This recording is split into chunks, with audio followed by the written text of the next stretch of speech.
अस्सलामुअलैकुम स्टूडेंट्स, मैं हूं बाबर अंसारी। स्टूडेंट्स, हमने फर्स्ट ईयर फिज़िक्स का चैप्टर नंबर 2 स्टार्ट किया था और पिछला आर्टिकल हमने फिज़िकल क्वांटिटीज़, स्केलर और वेक्टर के बारे में पढ़ा था। और आज हम उससे नेक्स्ट ये पढ़ेंगे, ये सीखेंगे कि किसी भी वेक्टर को रिप्रेजेंट कैसे किया जाता है, उसको बयान कैसे किया जाता है, उसको हम किताबों में जब उसको राइट करेंगे, लिखेंगे, तो हम उसको किस तरीके से लिखेंगे। तो स्टूडेंट्स, हमारे पास हेडिंग है representation of a vector.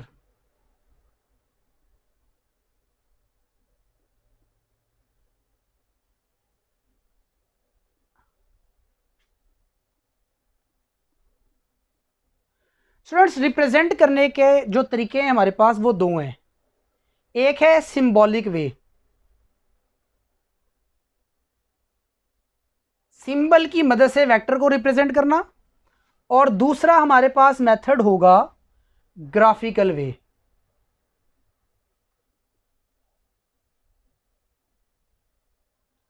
Student, symbolic वे की जब हम बात करेंगे तो हमारे पास इसमें फर्दर दो बातें हैं कि किसी भी किताब में किसी भी वेक्टर को किस तरह रिप्रेजेंट किया जाता है।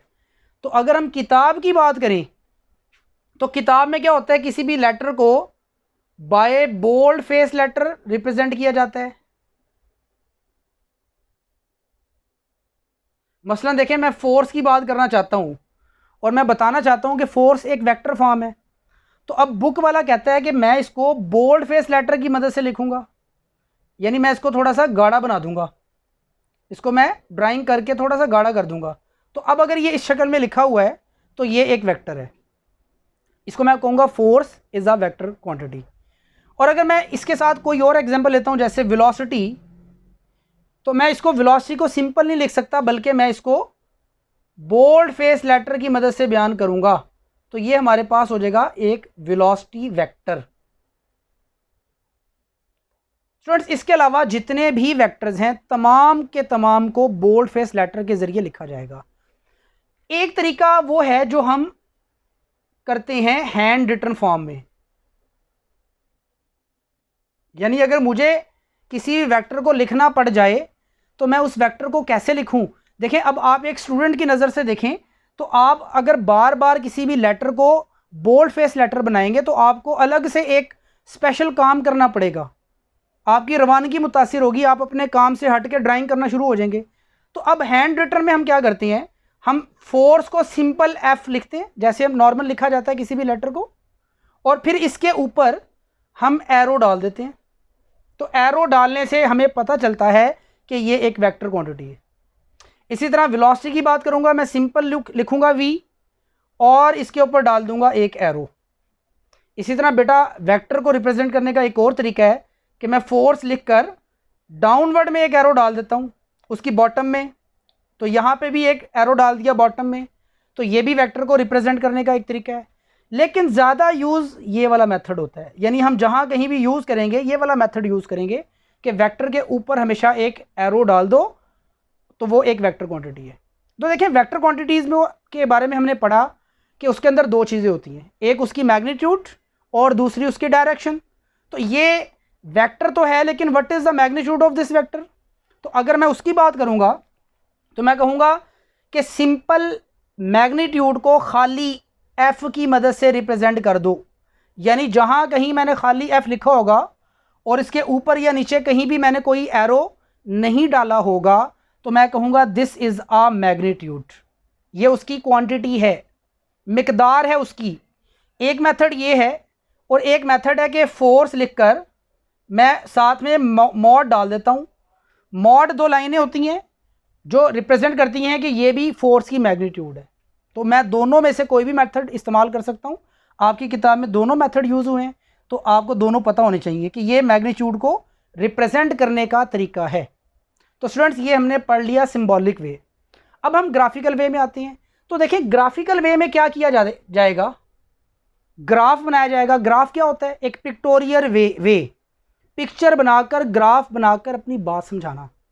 तो मैं यहाँ किसी वेक्टर की बात करना चाहता हूँ, मैं बताना चाहता हूँ, फ़र्ज़ करें फोर्स लग रही है 5 न्यूटन की किसी भी डायरेक्शन में, तो मुझे डायरेक्शन भी बतानी पड़ेगी, मुझे उसकी क्वांटिटी भी बतानी पड़ेगी, मुझे उसका प्रॉपर यूनिट भी बताना पड़ेगा।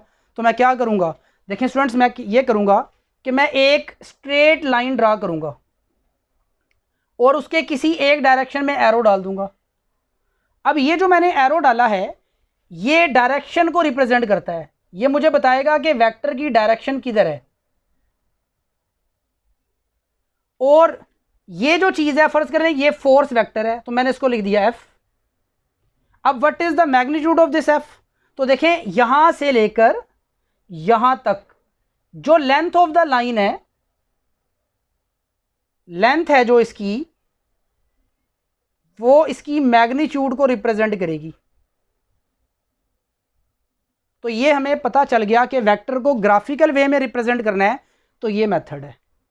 अब स्टूडेंट्स एक बात याद रखिएगा कि ये जो लाइन है ये किसी प्रॉपर स्केल की मदद से रिप्रेजेंट की जाएगी। मतलब जैसे आप किसी चीज़ को मेजर करना चाहते हैं तो आप एक स्केल लेते हो, आप उस स्केल की मदद से उसकी लेंथ मेजर कर लेते हो। तो अगर मैं यहाँ पर ये कहूँ कि ये मैंने लाइन ड्रा की है और ये 5 न्यूटन की फोर्स है, तो इसका मतलब ये हुआ कि लेंथ 5 न्यूटन को रिप्रेजेंट कर रही है। अब वो लेंथ बड़ी है या छोटी है ये डिपेंड करता है हमारे स्केल पर। जैसे कि देखें आप अक्सर ग्राफ में देखते हैं या मैप में देखते हैं कि जी सरगोदा से फैसलाबाद फ़र्ज़ करें 200 किलोमीटर दूर है। अगर मैं मैप में ये रिप्रेजेंट करवाना चाहता हूँ तो मैं एक लाइन ड्रा करूँगा। फ़र्ज़ करें मैं ये लाइन ड्रा करता हूँ, मैं कहता हूँ जी यहाँ पे सरगोदा है और यहाँ पे फैसलाबाद है। अब मैं चाहता हूँ सरगोदा से फैसलाबाद पे एक वेक्टर ड्रा करूँ, तो मैं सीधी एक लाइन ड्रा करूँगा, डायरेक्शन बताएगी कि मैं सरगोदा से फैसलाबाद जाना चाह रहा हूँ, और लेंथ ऑफ द लाइन फ़र्ज़ करें वो कहता है कि ये 200 किलोमीटर है। ये नॉर्मली 100 किलोमीटर है, I think exact value 100 kilometre है, थोड़ा मुझे डाउट हो रहा है। तो कोई भी हम कह सकते हैं ये 200 है, 300 है, कोई भी सिटी हो सकता है। तो असल में बताने का मकसद क्या है कि ये जो लाइन है ये आपकी क्वांटिटी को रिप्रेजेंट करेगी। तो ये क्वांटिटी आप इसको जो स्केल होगा उसकी मदद से आप छोटे छोटे हिस्सों में बांट सकते हैं उसको। तो जैसे कि फ़र्ज़ करें मैं यहाँ पर कहता हूँ मेरे पास नॉर्थ, साउथ, ईस्ट और वेस्ट ये डायरेक्शंस हैं, और अगर मैं ये कहूँ कि वेस्ट की जानिब 100 किलोमीटर के फासले पर कोई ऑब्जेक्ट मौजूद है, तो मुझे बताएं वो ऑब्जेक्ट की जो ग्राफिकल रिप्रेजेंटेशन है वो क्या होगी। तो फ़र्ज़ करें मैं यहाँ से यहाँ तक कहता हूँ, स्टार्ट से लेकर यहाँ तक ये 100 किलोमीटर है। इसको मैं बड़ा लिख देता हूँ, ये 100 किलोमीटर है। तो मैं यहाँ से बस सीधी एक लाइन ड्रा करूँगा और मैं एरो डाल दूंगा, तो मुझे पता चलेगा ओरिजिन से इस पॉइंट तक 100 किलोमीटर का फासला है। तो ये मुझे 100 किलोमीटर पता चल गया।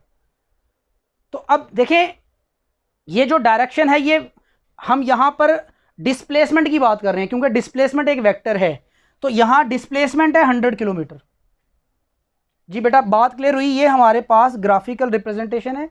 सबसे इंपॉर्टेंट बात है कि हम एरो हेड की मदद से डायरेक्शन को रिप्रेजेंट करवाते हैं, और जो लेंथ ऑफ द लाइन होती है वो हमें बताती है कि उसकी मैग्नीट्यूड कितनी है। तो ये हमारा आज का टॉपिक था, किसी भी वेक्टर को रिप्रेजेंट करने का तरीका। स्टूडेंट्स इससे आगे हमारा टॉपिक है रेक्टेंगुलर कोऑर्डिनेट सिस्टम, और मेरी अगली वीडियो इसी पर होगी। मेरे साथ रहिएगा। बहुत शुक्रिया। अल्लाह हाफिज़।